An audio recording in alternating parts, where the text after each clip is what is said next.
Is your glass half full or half empty? Christians automatically like to take credit for God making all the good things in the world. You know, the birds, the bees, the flowers, and the trees.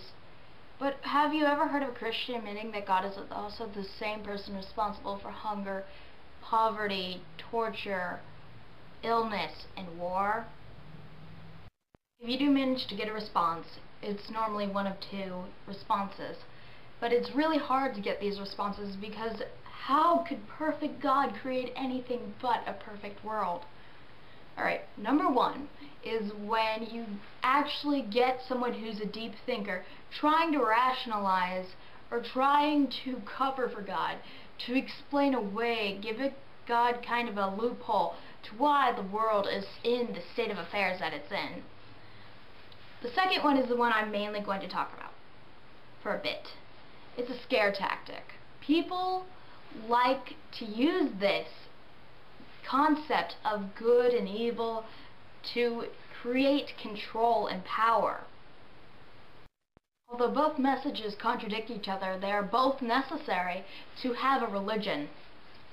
When you have the community feeling, when you have the love and everything good, that message is attracting people. That's how you get people to initially join your group. But to keep people in your group, you need to scare them. You need to have control over them so that they don't go elsewhere.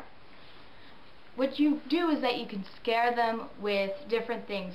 Normally, it's hell, but it can also be other things that, like sex, to control people. The idea of hell is so strong that even for me, growing up in a household that doesn't have a religious teaching in it, I still am scared of the idea of hell, even though it goes against everything logical that I know. It's because of the religious nature of the area that I'm living in. So who's happier? Is it the atheist or the religious? When you're religious, you generally have this ignorance about you, you just are taught your beliefs, you know what to believe in, you have your whole community feeling probably instilled in you as a child, and you don't think much beyond that. Ignorance is bliss. But some people are more content looking for answers. Personally, I think this whole argument, half full or half empty, it doesn't apply to one group or the other. It applies to each person's personal outlook.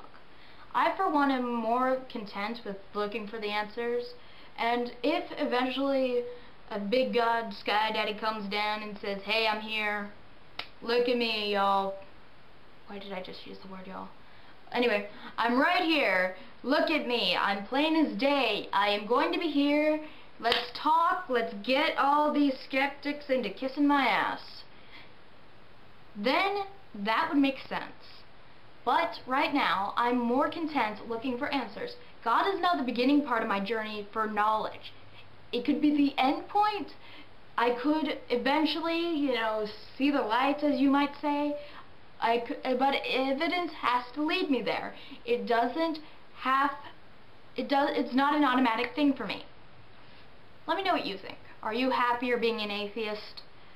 Or are you more just kind of missing, your community thing that you had going on with the church if you ever changed? Let me know if you're like me and you never were brought into a religion, and if you are, and what your ideas on hell is. As always, thank you for watching. I'm Autumn. Bye! This whole